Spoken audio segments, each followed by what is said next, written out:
Hola, ¿cómo están? Bueno, con este video damos comienzo a la unidad 3 de la materia que se refiere a los principios de sustentabilidad.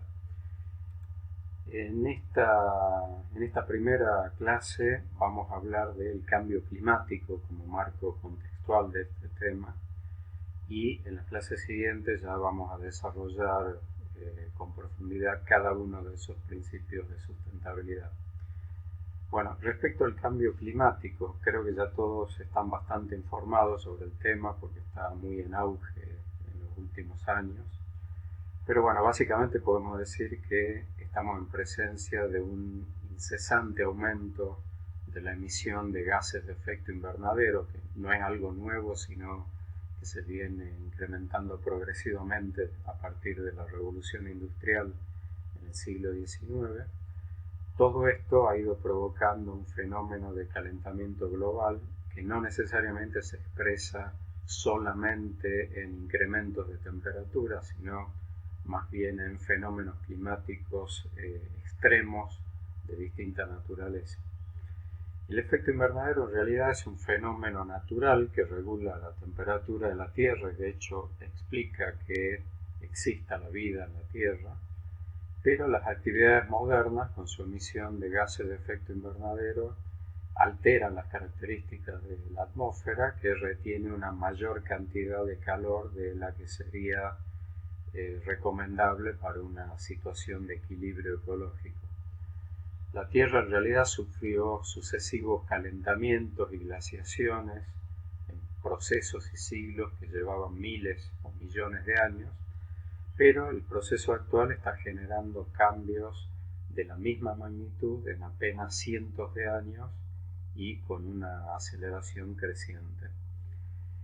El cambio climático derivado del calentamiento global se expresa entonces en variaciones de temperaturas y lluvias, incremento del nivel del mar, etc. Y como consecuencia de esto se producen profundas alteraciones en la flora y fauna del planeta, incluyendo un impacto directo en la civilización humana.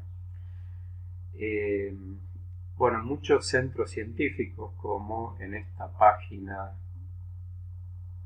vemos reflejado del gobierno de los Estados Unidos, se llevan estadísticas bastante detalladas de cómo se va desarrollando este proceso de cambio climático. Por ejemplo, estos gráficos que son publicados mensualmente nos muestran cómo la temperatura de cada mes se relaciona con la temperatura promedio que se viene tomando desde 1981 y hasta el 2010, que se considera como una línea de base contra la cual se comparan las nuevas temperaturas. Esta fecha tiene que ver con que 1981 es el momento en que ya empezó a tenerse estadísticas detalladas de todos los lugares del mundo. Bueno, como podemos ver en este gráfico, la mayoría de las áreas, especialmente de las áreas terrestres del planeta, muestran, y esto se repite permanentemente en todos los meses, temperaturas que están en este rango de entre 1 a 5 grados por encima de ese promedio tomado como base. En este caso particular, que corresponde a septiembre del 2014, vemos como toda la mitad norte de la Argentina está en valores mucho mayores a ese promedio que se toma como base, que aparte es un promedio muy reciente de los últimos 40 años. En este otro caso, por ejemplo, vemos el promedio del año 2018, tomado como un valor entre enero y diciembre, comparado contra ese mismo promedio base, y vemos el mismo fenómeno. Lugares como el centro de Europa, el Medio Oriente, el norte de Asia, que muestran también valores muy por encima de los promedios. En este otro gráfico vemos ese mismo periodo, o sea, el año 2018, pero en este caso comparado con estadísticas aún más antiguas. En este caso se incluyen como referencia el promedio de temperaturas de lugares donde se medía hace más de 100 años, con lo cual podemos tener una referencia de mayor amplitud respecto a cómo han venido variando esas temperaturas. De nuevo vemos lugares donde los desvíos respecto a esa línea de base son realmente muy grandes y prácticamente no hay lugares del mundo donde se verifiquen descensos o estabilidad de temperatura. Bueno, en estos pósters podemos ver algunos datos resumen que son bastante representativos y claros respecto a dónde estamos parados. Por ejemplo, vemos que el año 2018 fue el cuarto año más cálido registrado hasta ahora. ¿Y cuáles fueron los otros tres? Bueno, los años anteriores, o sea, los años entre el 2015 y el 2018. O sea que esos 4 años han sido los 4 más cálidos, confirmando esta tendencia del cambio climático. Bueno, y vemos manifestaciones muy claras, como por ejemplo que la extensión del hielo marino del Ártico y la Antártida están muy por debajo del promedio estadístico y que no vamos en camino de cumplir con las metas para hacer frente al cambio climático, metas sobre las cuales vamos a hablar en un momento. Bueno, entonces estos principales efectos del cambio climático los podemos resumir también en estas imágenes, ¿no? Tenemos, por ejemplo, cambios en los ecosistemas y desertificación, la acidificación de los océanos. Esto tiene que ver con que los océanos son sumideros de carbono, o sea que reciben los excesos de dióxido de carbono que se producen en la atmósfera, lo cual cambia su pH y altera las condiciones de vida en los mares. Esto explica, por ejemplo, el fenómeno conocido de la desaparición o degradación que están sufriendo los arrecifes de coral.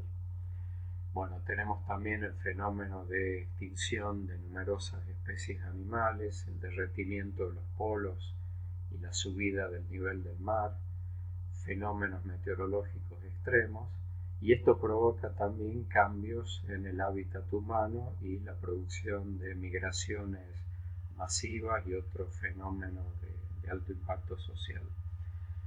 Bueno, acá la pregunta es cómo se relaciona esto con el tema específico o más específico de nuestra materia, que son las dinámicas urbanas. Bueno, la relación realmente es muy clara, ¿no? Recién veíamos esta relación de causalidad entre el cambio climático, calentamiento global y aumento de gases de efecto invernadero. Esto en realidad nos está mostrando los efectos, el final de la película. Acá falta identificar cuáles son las causas de ese aumento de gases de efecto invernadero. Y ahí es donde los fenómenos urbanos aparecen inmediatamente. En realidad, la cadena de causalidad puede explicarse, en primer lugar, por la revolución industrial que comenzó, como dijimos, en el siglo XIX, que empezó a generar esta nueva cultura en la civilización humana de un consumo de recursos no renovables, deforestación, etc. Y ligado a esto, y como vimos en clases anteriores, este incesante proceso de urbanización con patrones de consumo insustentables. Esto es básicamente lo que explica este fenómeno de cambio climático. ¿Por qué se explica a partir de estos fenómenos urbanos? Bueno, básicamente porque estadísticamente está comprobado que entre el 70 y el 80% de los gases de efecto invernadero se producen en las ciudades.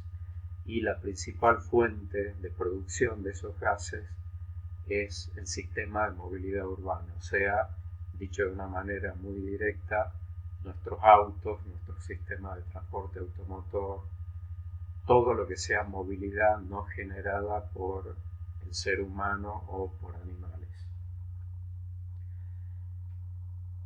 Acá volvemos a este gráfico que ustedes ya vieron en alguna clase anterior esta comparación entre un modelo insustentable como el de Atlanta en Estados Unidos y un modelo sustentable como el de Barcelona en Europa.